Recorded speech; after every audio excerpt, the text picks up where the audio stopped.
Oke, selamat datang di Indonesia Belajar TOEFL. Pada kesempatan kali ini saya akan membahas hal yang sedikit berbeda daripada biasanya. Kalau biasanya saya membahas bahasa Inggris, tes TOEFL, kemudian segala hal yang kaitannya dengan bahasa Inggris. Maka pada kesempatan kali ini saya ingin bercerita mengenai LOA. Mungkin banyak di antara kita yang ingin mendapatkan beasiswa baik dari universitas dalam negeri maupun luar negeri. Dan hal yang paling penting ketika kita mencari beasiswa adalah adanya persyaratan LOA. Oke. Jadi LOA ini dipersyaratkan oleh pemberi beasiswa atau donor agar kita bisa apply atau mendaftar beasiswa tersebut. Nah, mengapa dipersyaratkan? Karena LOA sendiri itu adalah tanda bahwa kita diterima. Oke, oleh karena itu LOA menjadi sangat penting. Artinya bagi kita yang ingin mendapatkan beasiswa baik dari dalam negeri maupun luar negeri. Dan di kesempatan kali ini saya akan membahas apa itu LOA, kemudian bagian-bagiannya, dan bagian-bagiannya ini harus diketahui karena sangat penting ketika kita akan memulai belajar. Oke. Di sini ada LOA yang saya dapatkan sendiri dari University of Birmingham. Jadi sebuah kampus di Inggris. Namun sebelum ke bagian-bagiannya saya ingatkan lagi apa itu LOA. Jadi LOA itu tanda bahwa kita diterima di sebuah kampus. Secara singkatan LOA adalah Letter of Acceptance. Letter of Acceptance. Di beberapa negara lain seperti Inggris, kemudian Jerman memiliki nama yang berbeda. Oke. Misalnya confirmation of acceptance, something like that ya, seperti itu. Tapi intinya adalah sama. Intinya adalah bahwa kita diterima di perguruan tinggi tersebut atau di kampus tersebut. Oke. Arti penting yang kedua dari LOA ini selain tanda bahwa kita diterima, LOA juga berfungsi untuk mengurus visa. Jadi salah satu persyaratan dari visa yang akan kita ajukan adalah adanya LOA. Mengapa dipersyaratkan oleh kantor imigrasi? Karena sesuai dengan jenis visa yang kita ajukan atau kita daftarkan memiliki persyaratan yang berbeda.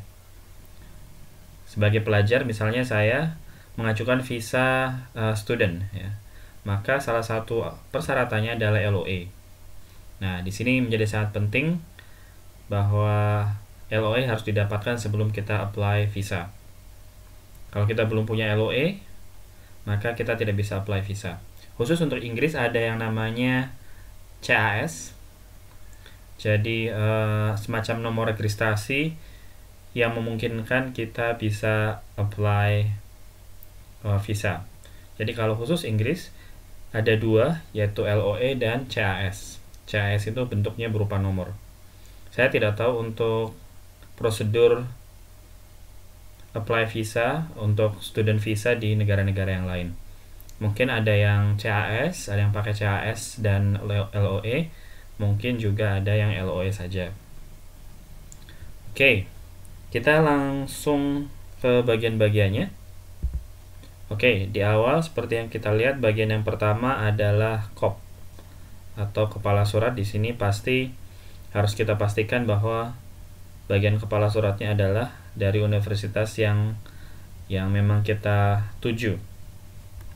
Di sini contohnya adalah University of Birmingham. KOP-nya seperti ini di pojok kanan atas. Kemudian ada alamatnya dan kantor yang mengeluarkan. Kalau di Birmingham yang mengeluarkan adalah admission office-nya. Di kampus lain saya pernah lihat ada yang mengeluarkan LOA itu bukan dari admission office tapi dari bagian akademiknya ya. Mungkin sedikit berbeda-beda. Yang penting di sini adalah kepala suratnya atau KOP-nya dipastikan dia berasal dari kampus yang kita tuju. Di sini ID number-nya saya tutupi, saya sensor. ya untuk privasi. Bagian yang kedua adalah date atau bagian atau tanggal surat. Mengapa ini menjadi bagian yang penting? Karena setiap LOE, setiap offer, setiap tawaran atau konfirmasi penerimaan, dia ada expire-nya. Jadi begitu saya menerima LOE ini, tidak pasti saya langsung menjadi student di kampus tersebut. Saya harus konfirmasi, saya harus respon.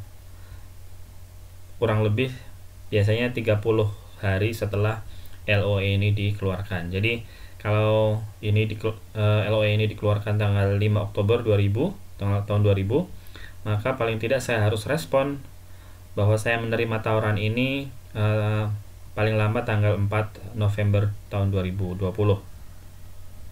Gitu. Jadi tanggal LOE ini menjadi tanggal yang penting. Ini bagian yang penting dari LOE.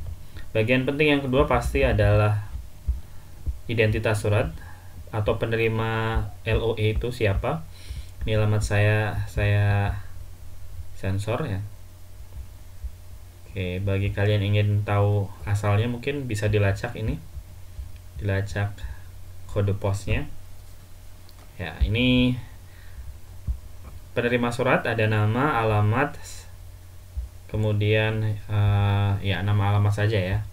Namanya ini nama depan, kemudian nama belakang. Oke. Bagian ketiga yang penting dari maaf, LOE adalah keempat, maaf ya. 1 kop, kedua tanggal, ketiga penerima, keempat program dan durasi. Ini bisa kita lihat di sini durasi.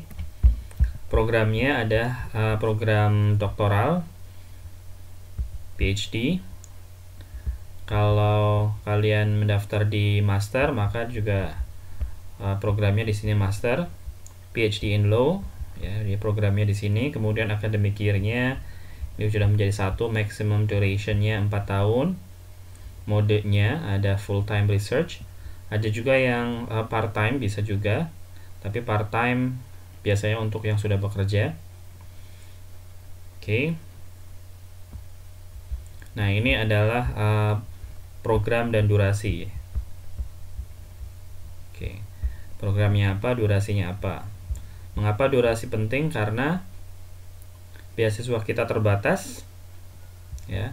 Beasiswa kita terbatas, jangan sampai kita belajarnya molor sampai beasiswa kita sudah habis tapi kuliah belum selesai. Maka maximum duration-nya harus diperhatikan dengan baik. Yang kelima adalah start date, mulai kuliahnya atau commencement date-nya ya kalau di Inggris. Di sini kalau punya saya tanggal 3 Mei tahun 2021, sekitar 4 bulan lagi.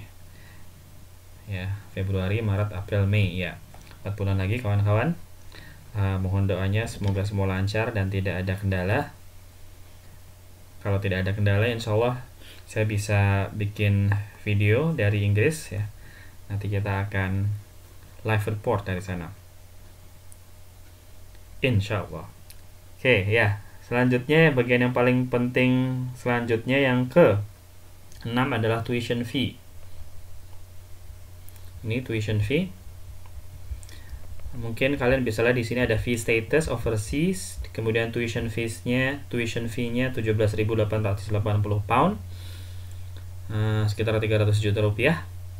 Kemudian overseas di sini menunjukkan bahwa asal kita dari mana ya.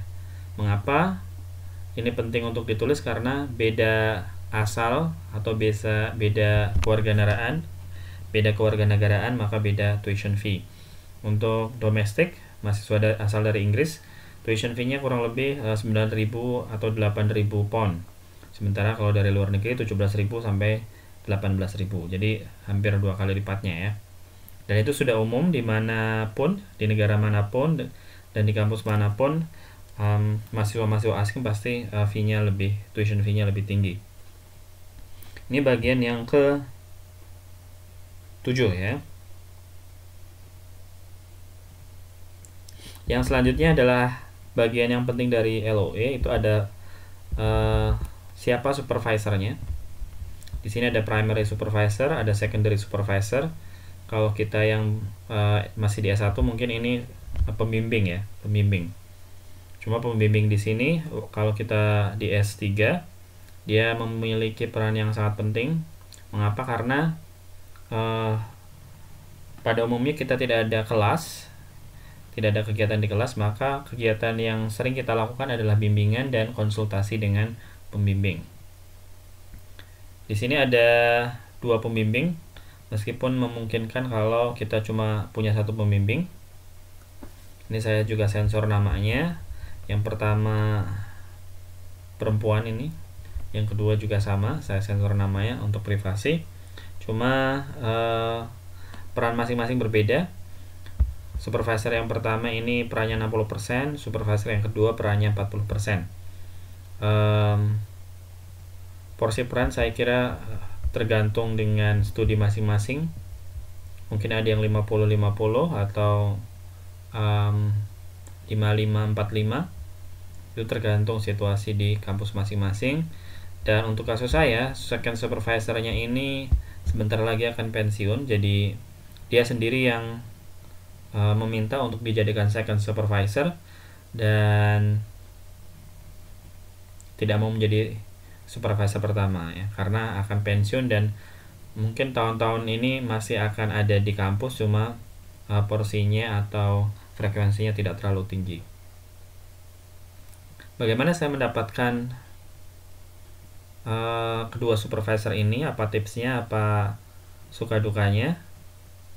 Oke, kalau kalian ingin tahu dan penasaran, silahkan komentar di bawah.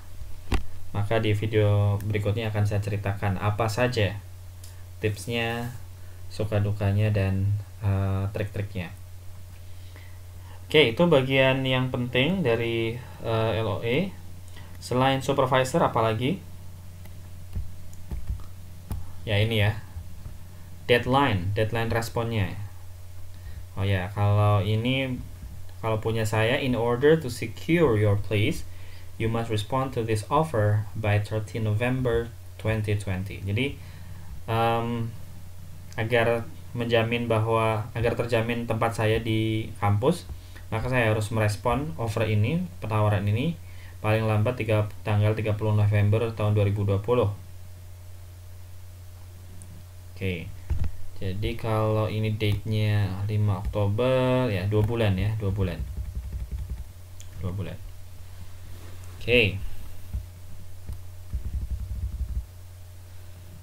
Oke, dan bagian terakhir pasti adalah penanggung jawab. Di sini adalah Director of Admissions, direktur pendaftaran atau penerimaan mahasiswa. Saya juga sensor namanya karena ini adalah privasi beliau.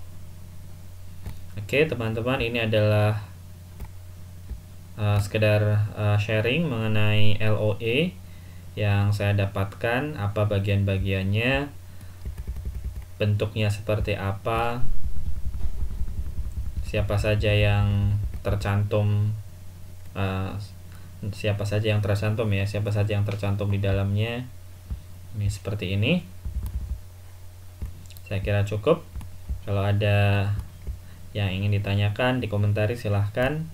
Saya terima komentarnya setulus-tulusnya di kolom komentar. Terima kasih, sampai ketemu lagi di video selanjutnya.